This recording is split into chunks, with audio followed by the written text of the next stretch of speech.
The following content contains personal experiences of our hosts and guests. We are not experts in this matter. We encourage challenging conversations with others and to achieve healing from our childhood. We hope to connect and allow a safe space to have an open discussion. It is not intended as a substitute for the advice of a qualified professional, diagnosis, or treatment.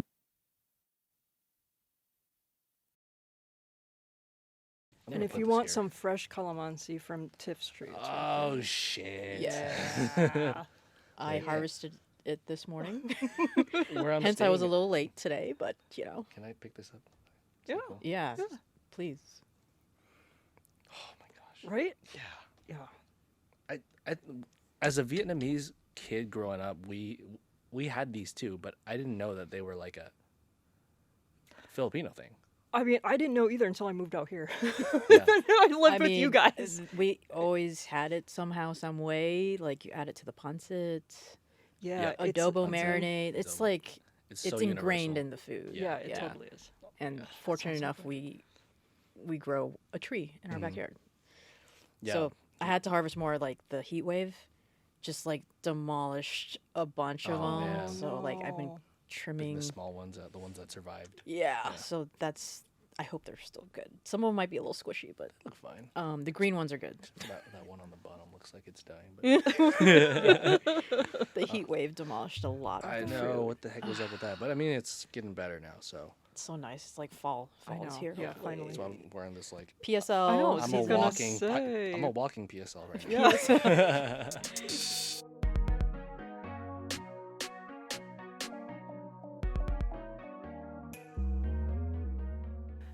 All right, everyone. Welcome to First Gen Podcast. I'm one of your hosts, Nina Flores, and And I'm Tiffany Christie. Welcome back.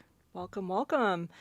We have a pleasure of having Pat, my friend and former coworker, on the show. Welcome, Pat, and Yeah. thanks for joining us today. Thank you for having me. Really excited. Yeah. I know that you grew up in the Bay Area, so I would love to hear about how your parents met, what your experience was like growing up there before you moved to LA. Well, that's a very general, loaded topic. Do you need Which me to is- We like? start general. Yeah, We do you start want me Which is to general, just- fine. then No, we- I then don't we think there's whittle anything bad down. about it. I think there's a lot to be said. Okay. Um, Do you want me to pinpoint? pinpoint. Oh wow, we're bringing that back. This, This is, oh, it's that's This is that's, old- a, that's a That's term. a work That- term, okay. yeah. You gotta quit. So, It's okay. Growing up in the Bay Area, I think at the time, right, this was for everyone's reference. I'm 29 years old, San Francisco, California, and growing up there then is much different than growing up there now. I think grew up through the public schooling system, and I was raised mainly by my single father. He had me when he was 22 years old, which is crazy. Young. wow. Yeah, really young. super young. But I'm actually meeting a lot of people that are having similar stories. Like their parents had them really young, so it's like not the most uncommon thing. I mean, I think everything that's happened led me to where I am now, and I'm perfectly fine with that. I'm continue to be excited for the future, but yeah, mainly raised by my dad, and we had one house on Sunset, in Sunset Boulevard, or not Boulevard, in the Sunset District, which was like 20 blocks from the beach.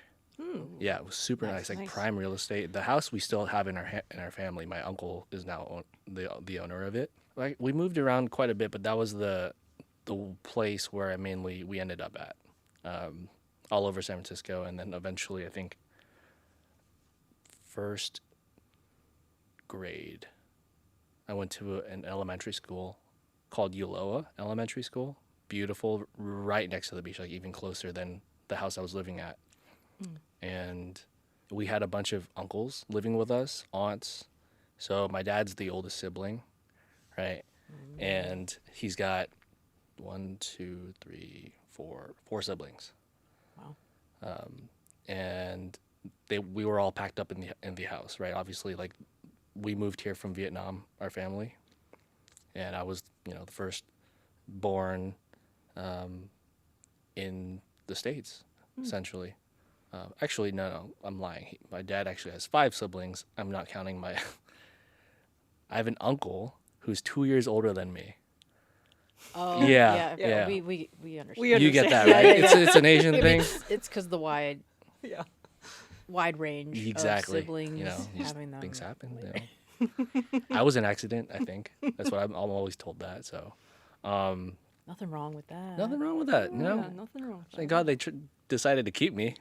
It's a blessing. It's a blessing. Otherwise, we wouldn't Yeah. have the joy of having you here. Yes. Yeah, exactly. I never would have had the chance to do my first podcast.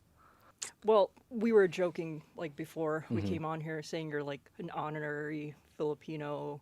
I mean, you know, you have a tita. Yeah. You know, I mean, in the Bay Area. Again, I grew up in Minnesota. Tiff grew up in LA. I Mm-hmm. mean, were there more like Asian Americans there? Were there more Filipinos? Like, what Yeah. was that okay. culture like? What was that like? Yeah. Okay, so I grew up in the Sunset. There were a good amount of Filipinos. My best friend, I haven't talked to him since elementary school, but lots of Chinese. Right? I'm part Vietnamese Chinese, Okay. so I think I'm like a quarter Chinese, and I'm apparently too Vietnamese or not Vietnamese enough to be Vietnamese, and I'm not Chinese enough to be Chinese. So like, can I swear on here? Yes. Yeah, like, what please. the fuck am I? So, yeah, I struggled with that a bit. And honestly, at some point, I just stopped caring because all my friends were just diverse, right? We had a lot of, like, Hispanics.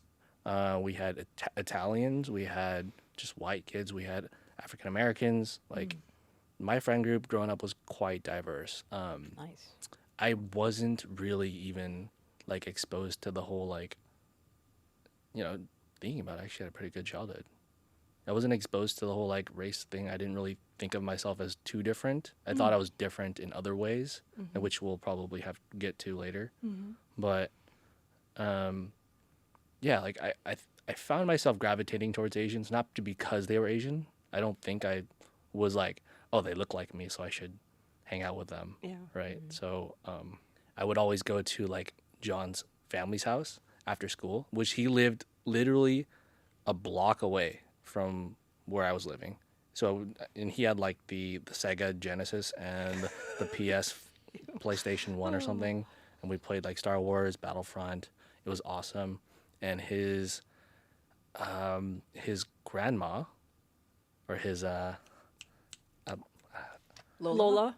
His Lola, yes. She always fed us. Right. Oh, yes, the food. And so, like, the Filipino culture has been ingrained in, or at least the food, has been ingrained in me since, you know, as early as I can remember. I honestly, like, even to this day, like, I'm still living with Filipinos, as you know. Yeah. And they're feeding me. It's awesome, honestly. I love the food.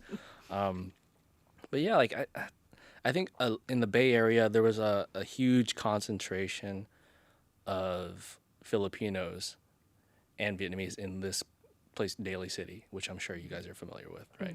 Which is like, anyways, my friends and I, we actually would bike everywhere. You know, we would bike all the way out to the pier sometimes. We just went and grabbed food. I don't know, like, it wasn't like a, you know, I think it was a pretty interesting dynamic, just having a lot of different cultures around the area. But also it was developing pretty quickly that time in the Bay Area to eventually getting to where it is now, which is like a huge tech center, right, of the world, I guess. Yeah. Yeah.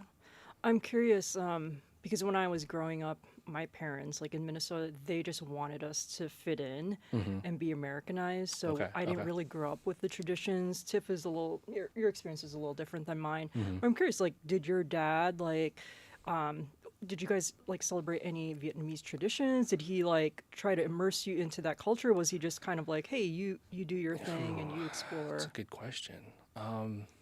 Yes, we definitely had more, I would say nowadays we're doing more Vietnamese stuff. Maybe because my dad's dating a Vietnamese woman, so. Oh, okay. But I think growing up, I learned how to speak Chinese growing up, Oh. like Cantonese. Oh, I so didn't like I'm know fluent that. in that. Oh, that's cool.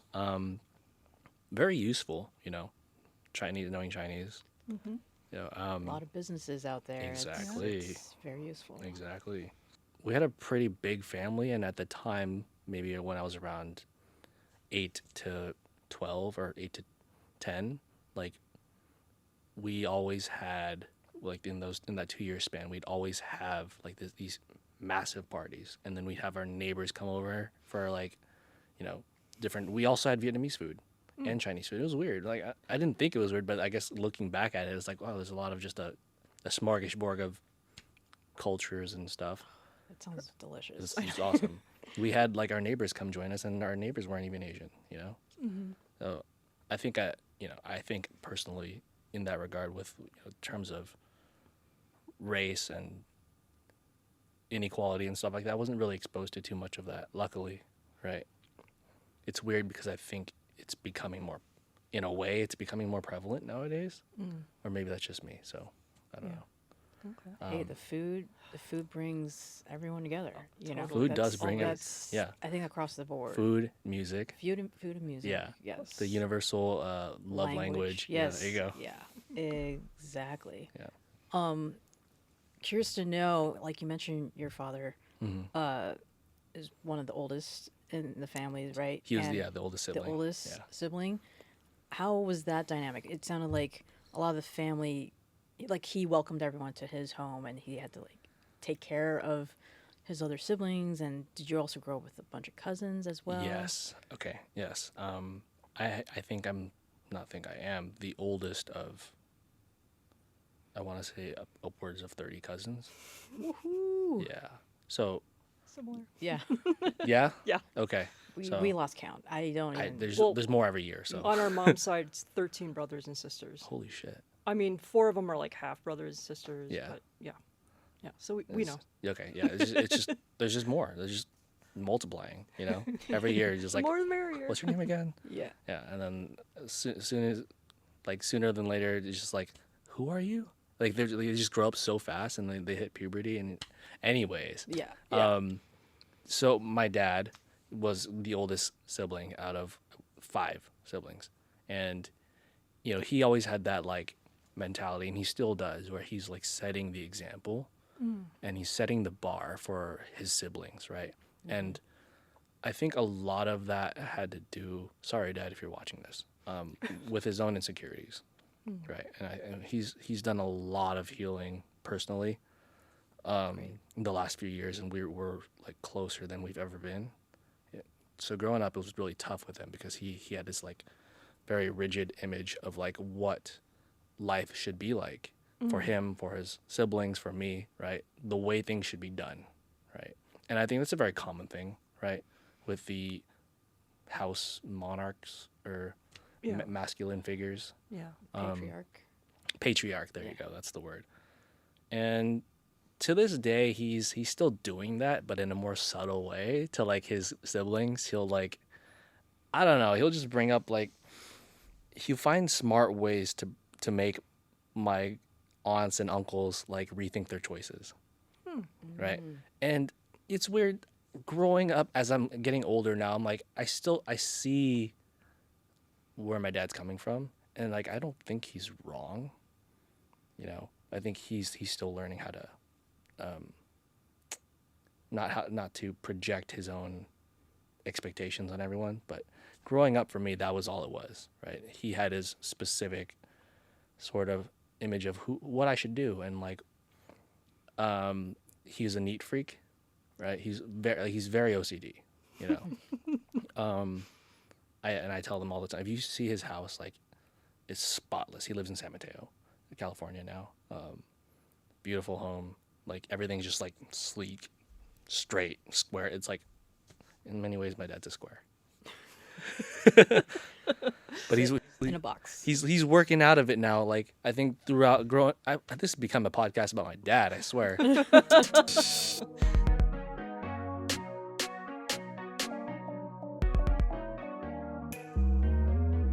Sorry, it's not like the most natural thing for me to talk about myself. Hey, No, we're you in this, sound very. We're in this. Yeah. I feel the same way. This is why Yeah.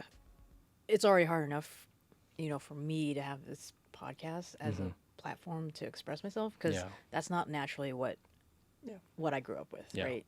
Like, we were told to just be silent, obedient, 100%. just do what I say type of thing. Yeah. And we didn't have, my sister and I just didn't have that avenue to express ourselves. So Yeah. I'm also learning as an adult Mhm. how to now express myself. Yeah. And it is very hard. It's We're- hard to say my feelings, so I hear you. Yeah. I'm there too. It's just like, oh, you want to learn about me, my background? It's like, what I've never talked about it. is that normal? Yeah. It's like, oh, Is there something else going on here? Yeah. right. You start to So it second is guess. very outside the comfort zone. Yeah. So thank you for being Yeah. open. Of course. To You talking know, about it. And I originally, like, I was excited to do this because I know there was a lot of work I think Nina had done around her background as well, right? And like the fact that even at work we were talking about some more personal topics, right? And I was like, wow, like she gets it. And then she told me a lot of great things about you and how you've dealt with quite a bit, right? And I think that's just really all we're here to do is like learn and grow from our mistakes and change kind of the trajectory of our futures, our family's futures, right? Yeah. Cycle breakers, right? Exactly. Yeah. And I think when we share stories, we gain wisdom and we learn from other people, and it helps us to discover something about ourselves that maybe we didn't know, and that helps us grow. And so I know you're a very spiritual person. I am too. So is Tiff. And Yeah. all of these experiences that you've had as a child, I'm sure has contributed to that. So Yeah. I kind of want to dive into that if you're comfortable talking about it. And also, I know that your dad was raising you. So just curious, like, was your mom part of your life, or what happened Yeah. there? Let me take a step back. We'll get to that. Okay. I think there's some things that I think need to be said for better Okay. context. Sure. So growing up, like, obviously, blonde hair, like, something's going on with this guy. Like, I consider myself an artist, right? So I love music. I make music. As a kid, I would always draw. I was kind of because of my dad, I was always walking around eggshells, and I felt like I couldn't express myself, right? And I'm a very sensitive person, even though I don't always show it. Like, I'm an extremely sensitive person, and I feel a lot of big feelings. And as a kid, like, that was who I was. It was just like big ball of like crybaby energy, right? But I couldn't, so because I was like, gotta make dad happy. Like, so I suppressed it, and that came out, throughout my life. Like, it started unraveling here and there. But the reason I'm saying this is, I grew up single father, so I didn't have a mother, right? And not having my mom and I are actually getting closer nowadays. I've made an effort to reach out to her and start just building that relationship. It's taking time, right? But we bonded over some of my own personal struggles that I felt that my dad wouldn't understand. So I reached out to her initially because I know that she had gone through something similar. So my mother had me when she was 18 years old, right? She's lived in San Francisco, I think, her entire life after that. She's still there. Hi, Mom. She left when I was about 3 months old, and I don't blame her. I don't blame her at all. Because, like, I'm 29. Like, I don't think I could have a kid right now, right? So much less that, like, thinking of being 18 and having a kid. Like, Jesus. Like, what the fuck? Like, but it took me some time to, like, understand that and develop my own empathy. And I think growing up, I was really self-obsessed with my own comfort because I had all these big feelings, super emotional, very artistic, expressive, right? I'd have my extreme highs from out and running, like, I wanted everybody to have a great time. And then, like, when I was down, everybody knew it. Just like that big main character sort of energy. And everybody's like, has to feel what I'm feeling sort of mentality, if that makes any sense. It does. Yeah. all the feels. So, and I think not having mom around for that contributed to that. Like I would crave comfort, and that set the stage for a lot of challenges that would come throughout my life, you know, up until like my early 20s, mid 20s.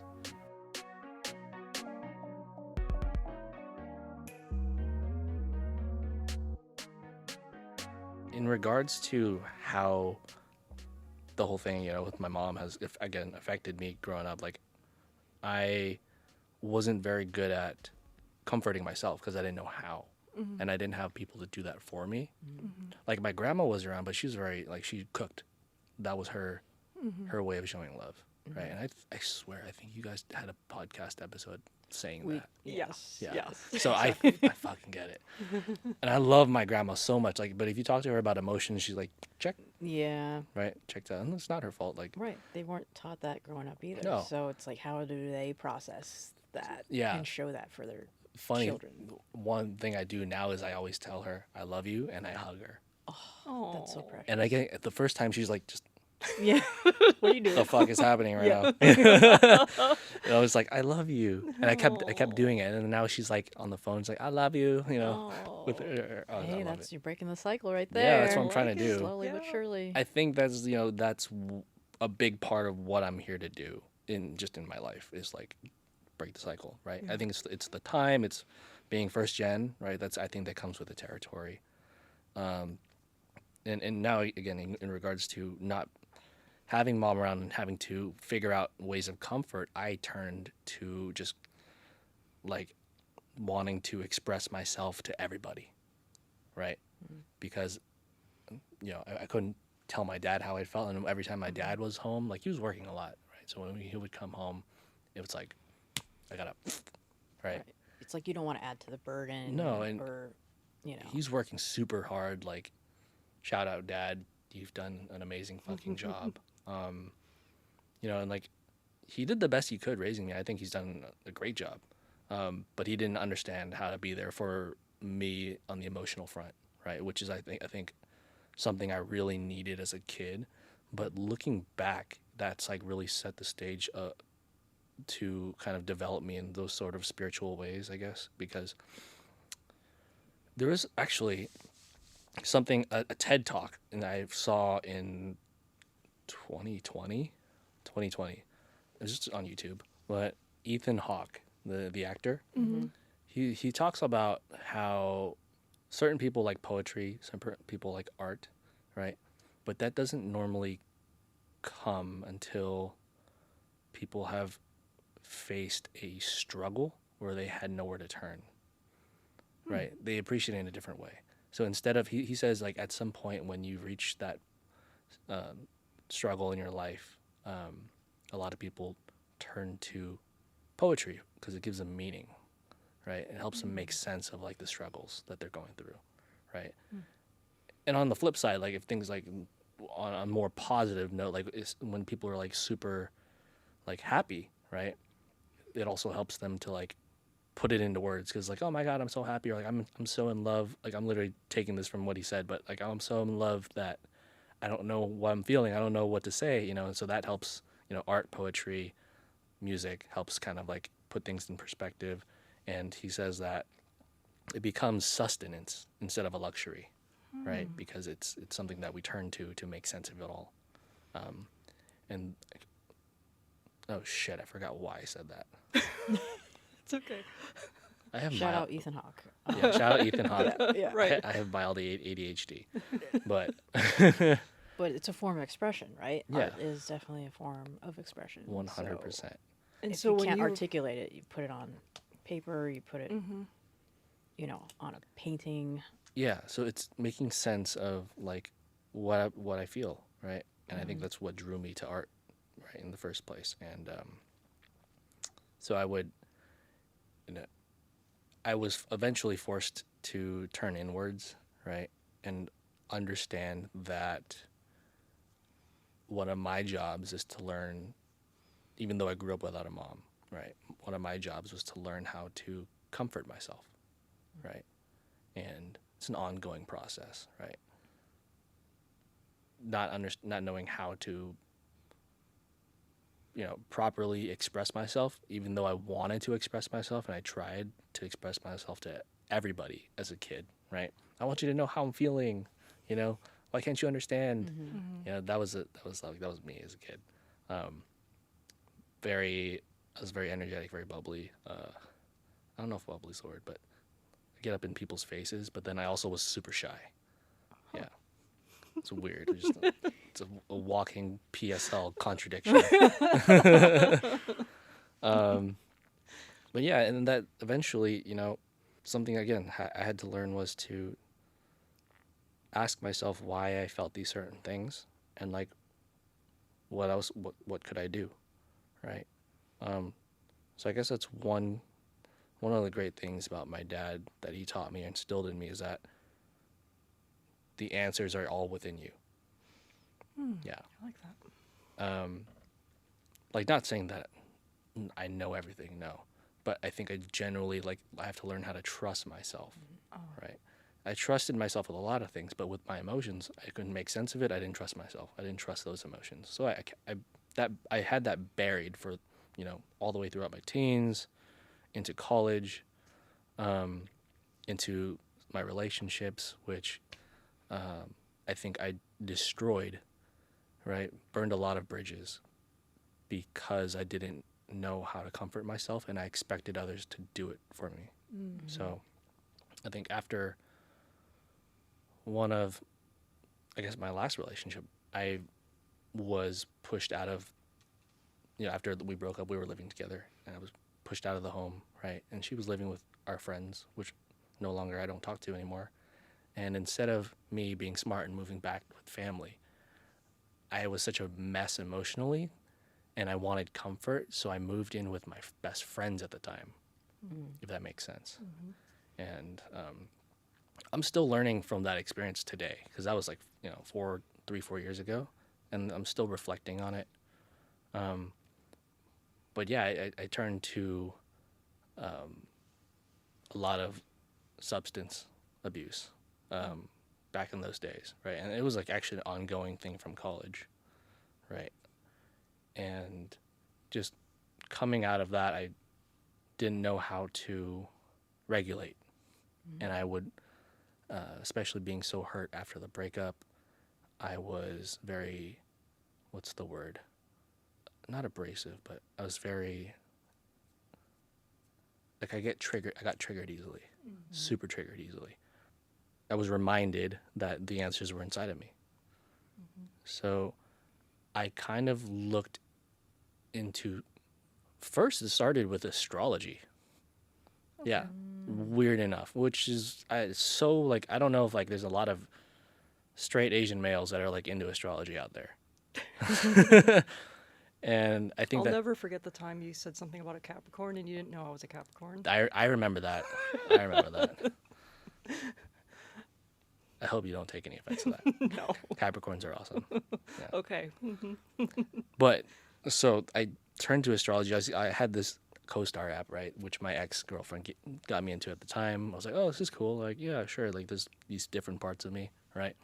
And I was I left that for a while. I didn't take it seriously until, I was going through my own struggles and trying to make sense of why things were happening and why I was feeling lost, right? Why I could, no matter what I did, where I turned to, I was never feeling whole. So I started to look first at astrology, and just to make sense of because in astrology you have your different planets and houses, right? And they're all a different part of you. So they change, or they describe a specific aspect of your life, right? And then depending on what sign it's in, that will kind of add the characteristics to that part of your life. And that got me really curious for a while, and then I got into tarot. I was I didn't do tarot myself, but I would watch tarot. I would listen to podcasts about tarot, and I'm like, this is interesting.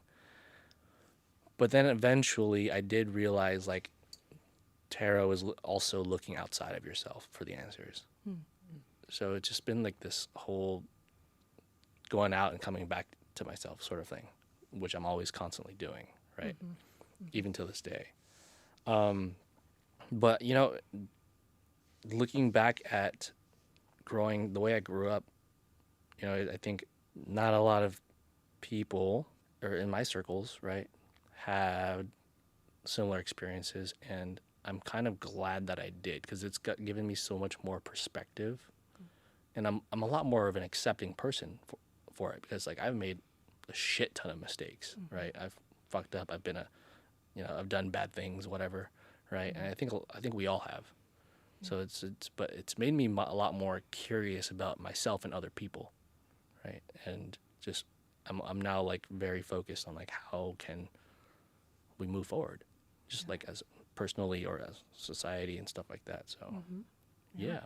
Yeah, the self-realization, it's just like, okay, now that I've recognized all these things of how, you know, personally for me, like growing up, it's now I'm like connecting the dots too. And I did resonate with you when you mentioned like looking within, because yeah, growing up, I couldn't really express myself. And yes, I had a sister, but we also were both processing, like we can't express ourselves either.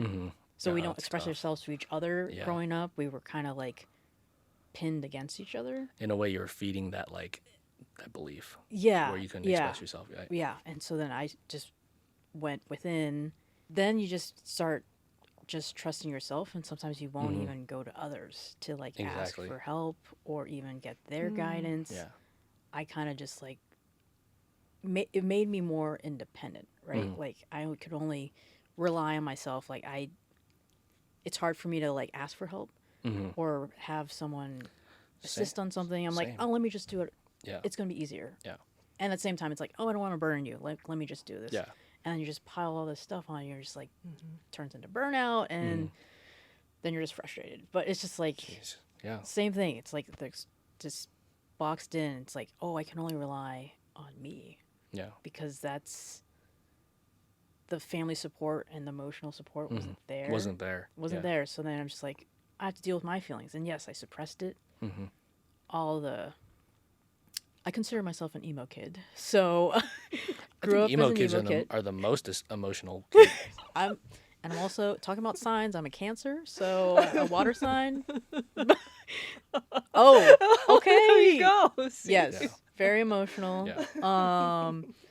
And yeah, so it's like my parents didn't give me the tools to. Exactly.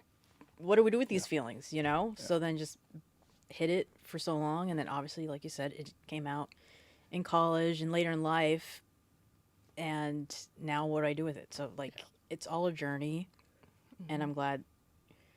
I don't want to say it's mistakes, but it's like it's an experience, right? And we didn't know any better. Yeah, Yeah. We didn't know. We weren't handed the tools, but now with the self-realization, it's like now I want to make things better for myself and those around me, and like how do I do that? Going to therapy and just talking about it, like talking about the feelings, because I do find now like expressing that it's just like the weight is kind of not on me, and then we could relate on the same or different experiences, and it's just like you feel less isolated. Yeah, you're not alone. Yeah. You know, at the end of the day, you're not alone. And I think growing up as a kid with the self-reliance, it's just like no one else is feeling the same thing I am.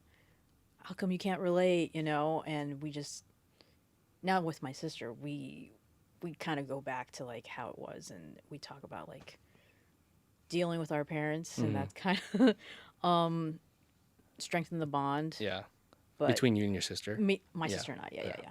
Yeah. So, yeah, it's tough. Yeah. Like at the end of the day, it's like these feelings were not processed, and it lingered. What do you think into adulthood? What were some like the biggest realizations that you and your sister came to, looking back at how things were?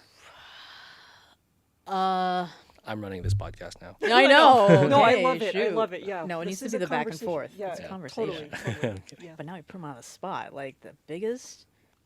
I was just curious about like maybe the way that you and your sister treated each other versus how you do now. Okay. Oh, Yeah. okay. Yes. So, growing up, and I don't know if anyone else can relate to this or have other siblings, but the sibling rivalry was very clear. You know, like our parents kind of pitted us against each other with achievements, accolades. How many straight A's can you get? Like, we were very studious, so academics was very important. But then it became like, oh, your sister did this, or oh, your sister got an A. How come you can't? Why do you have a B plus? Like things like that. Same thing with sports. We both did basketball, but towards high school, we had different sports interests. Yeah. But looking back at it, I'm like, I don't think they ever went to any of my games. So Damn. I was like, again, felt like alone. Anyway, so that's tough. Like, not feeling like your family isn't there. For Yeah, you, right? yeah. And you're just doing things. But I mean, at least you were in basketball or doing your sports for you with a team. Yes. and with the team. Yeah. No, and I enjoy basketball. That was a choice. It wasn't. Yeah. Thankfully, they didn't force us into a sport. They were really just pushing academics. Yeah. They kind of pushed me out of sports, actually. Yeah. Because they're like, this is taking a lot of your time and energy. You're always tired, which is true. Like having practice in the morning and after school, and then like, when do I do homework and sleeping late? Like, and they posed the structure for us. For them, it's like the main things like get good grades. Yeah. Get into the right schools. Yeah. And everything else is secondary. Same. Like even dating, they're like, no. Yeah. But found a way to do that during high school. But so we were kind of pitted against each other in that sense, with the rivalry. And now as a mom, as a parent, I still see those things. Like my dynamic now with my mom is trying to break that cycle of how to treat a child. Because I'm seeing it now that I can advocate for my own son, and my son is the first grandchild in the family, and I could just see her doing the same thing, like comparing my son to someone else, and be like, hey, that kid's not crying, you should stop crying too, And you're like, oh, I'm doing this now. I'm like, hold on, he's Yeah. expressing himself. Yeah. Like, let him, like, I want to give him that space, Big props to you for realizing that. For real, yeah. I think becoming a parent now made me realize the parenting tools that our parents were given, and now it's kind of my duty and responsibility as a parent to be like, what am I handing over to my child now? So grateful to become a parent, and now realizing it, I'm just like, no, this is not. I'm not passing that generational thing to my own son. I love it. I love it. And I'm like, no, we're not. I don't want my kid to feel more insecure. Like there was no security growing up, and the emotions. And sure, there's a lot of stuff about gentle parenting. Like there's certain ways and things that we can grab from in teaching our children nowadays, and being first generation. It's just like, yes, they don't know any better, but here as a first gen, I'm trying to show through being a parent and my son, hey, mom, this isn't.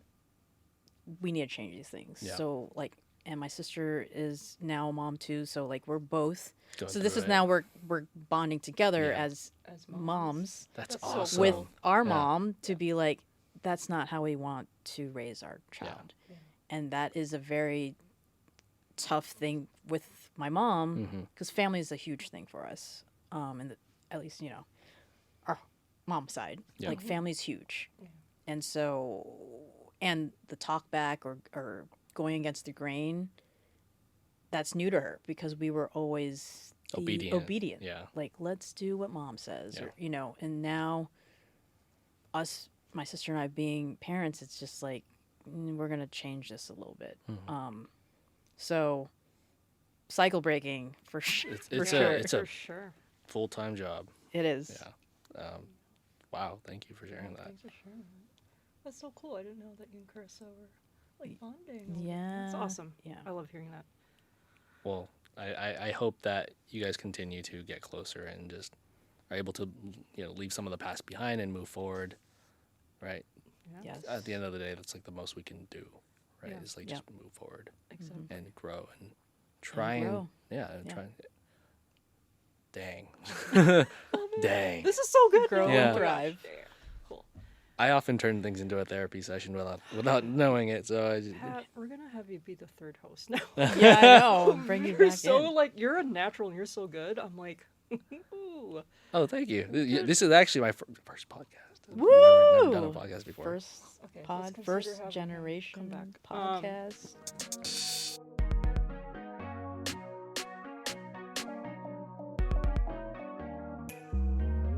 So Okay.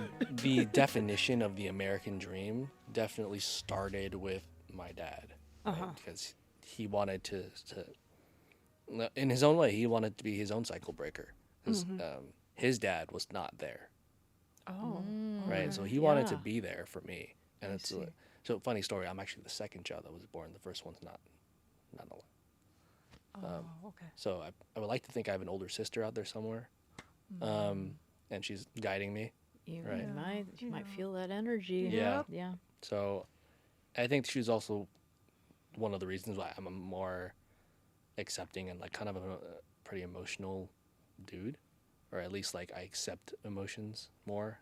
I accept the feminine part of myself a lot, which has been a struggle for a long time, but I'm getting a lot better at. Anyways, the American dream for my dad was like he wanted to. He looked up to his grandfather, which was like a very successful business person, owned like a farm, a few different factories in Vietnam or something like that. And coming here, he wanted to own his own business, which he's done, right? And I think for me, that meant me going to business school, right?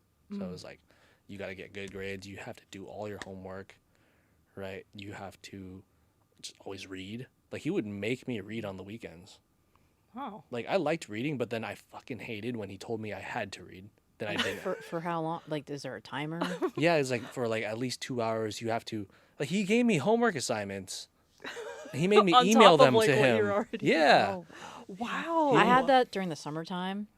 My parents would give us things to do because obviously who's watching Yeah. us. But yeah, we had to like, I don't want to say book reports, but there was a line item that says you need to read X amount of books Yeah, yeah. by the end of summer. Wait, who did this to you? Your parents? My parents, yes. They like wrote it out like a contract.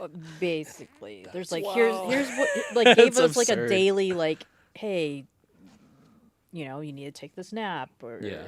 and I hated naps back then, but now I'm just like I want all the naps. Yep. Yeah. I love sleep. Giving some chores like, oh, go clean this up. Mm-hmm. They gave somewhat of a structure, but there were moments where like, yeah, the creativity where you know, I enjoyed home videos, like video cameras, and we would make stupid family videos that That's clearly how this happened. Like, you kind of got into like videography. I got into. and Yeah, that's so cool. just yeah. I remember spring break. Like we would film something. Just I don't know, made a random skit. Yeah. We need to send Pat the music videos that we made. We made a Green Day Boulevard of Broken Dreams. We That's did. one of my favorite songs growing up. I I was yeah, we'll supposed to send be it. an angry mom. I was like 21. Okay, And yeah, we hit a she's- lot of key points of like, you know, getting your school in grades Yeah. up, and you're like the scolding parent to. We did one a of our Hotel cousins. California one where I was like kind of like the Oh man, like. All right, Anyway, you got Tiff- it was a lot of fun. She's got a lot of really good stuff, but but yeah, she's always had that talent, like creative. always had that background. Of Yeah. Absolutely. Video. I want to see your work. home videos. Yeah. I need to see your work. You should. Send it over. Yeah, I Yeah. feel like in another life, like that's like not even in another life. I feel like that's an avenue I haven't had the chance to pursue because I've always thought about like making videos for my music. Like I was like, oh, if I make music, I want to make my own music videos. So I have music, and I'm like, And Well, we music's should great. talk. Yeah, we There should you talk. go. Yeah. you heard it here first.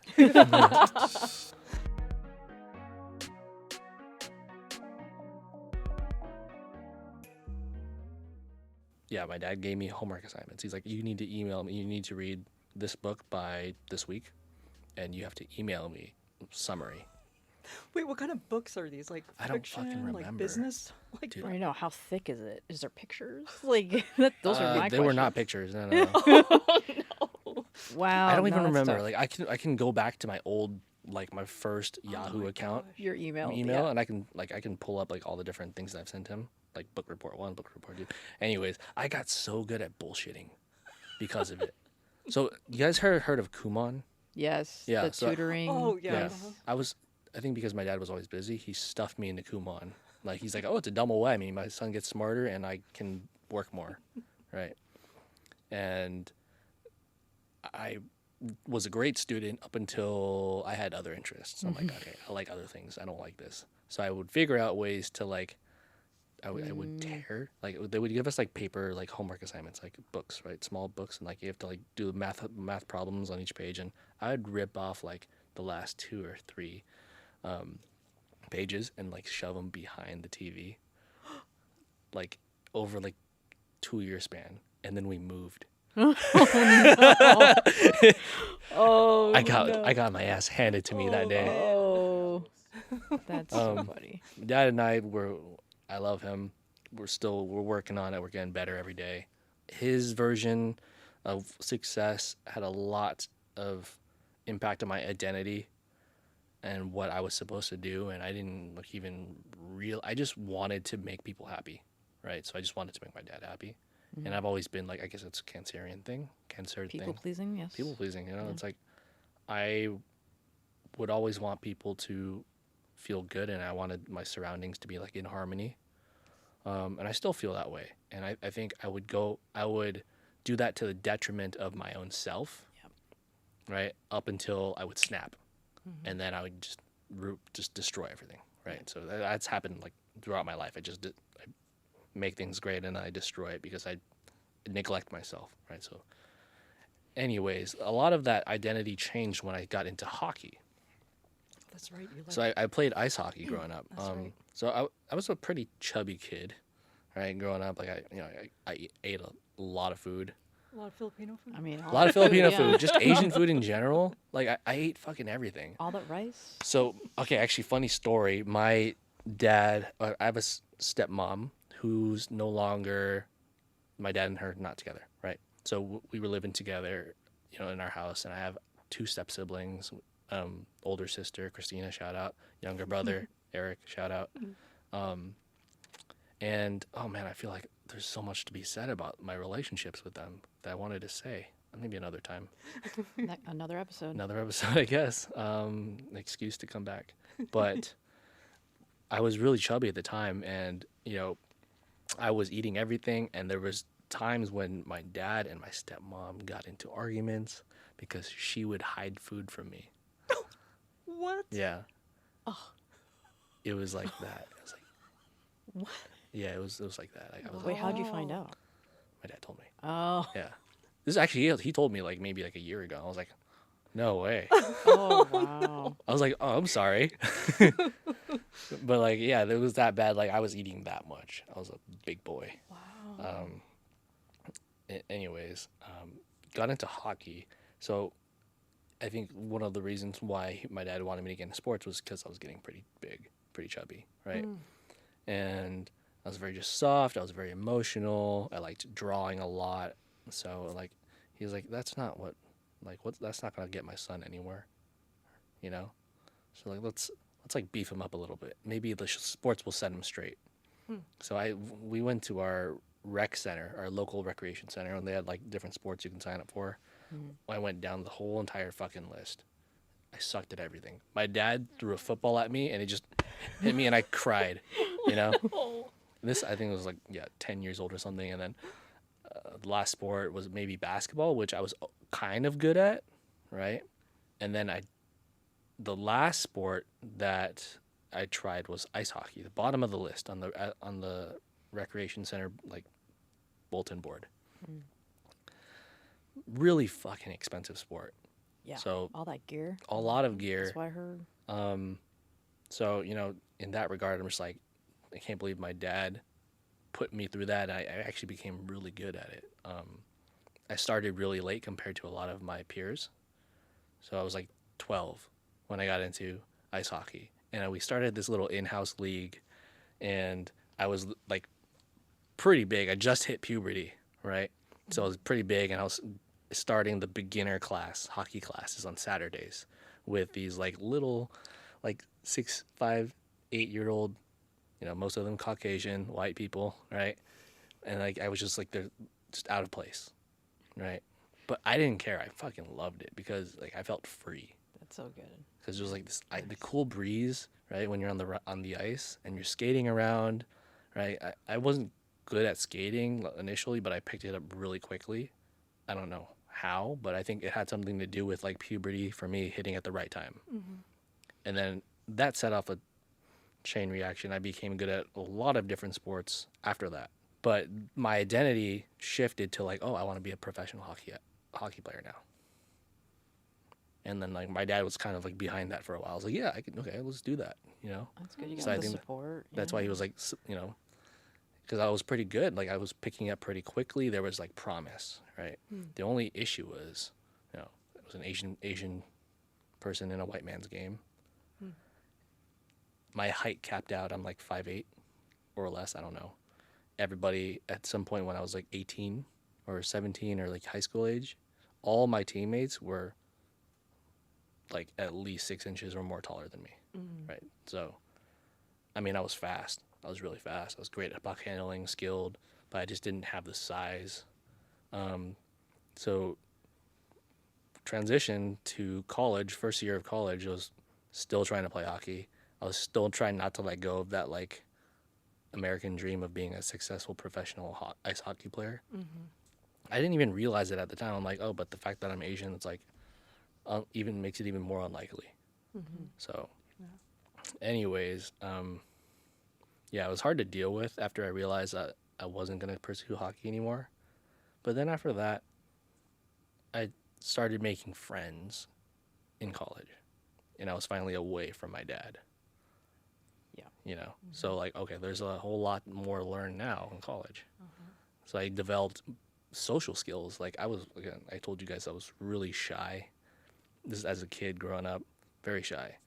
Big kid, super shy, quiet, liked art, and then somehow got into hockey. Fast forward to college, I'm like, all right, this is like people are actually talking to me, right? I think I was starting to like thin out a little bit. And like girls were talking to me, I was like, oh, okay, this is kind of nice. How do I talk to girls now? All right, let's play this game. Google. I did. I swear to God. Internet. Google it. Google. How to talk to girls. Now it's AI, ChatGPT. All right. Yeah. Yeah, it's a different beast now. It's completely different. But yeah, I grew up Googling everything.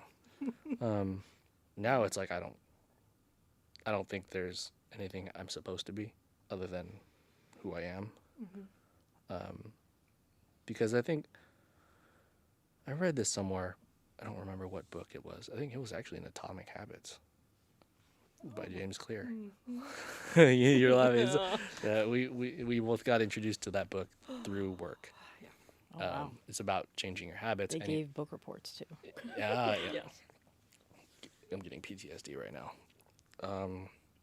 But something I read was that everybody, if people can cultivate, so everybody cellularly, everybody's completely unique, separately, just physically, we're different. We have a lot of similarities. We're human, but like at an atomic level, we're all different in some way. So we can cultivate what makes us different. That becomes our purpose. So I'm trying to figure that out now for myself. I love that. Yeah. Yeah. Awesome. I don't know if that makes sense or not, but No, it does. At think this moment, yeah. yes. But Pat, you had DM'd us your old AOL screen name. Can you tell us the story? First, tell us what the screen name is and what the story is behind that. We don't have to like include. I don't know what the story is actually. PP. I didn't think of anything. I was just like, my initials are PP. Oh, okay. So- I was thinking like PP. Like I gotta go. See, PP. I didn't realize that until after.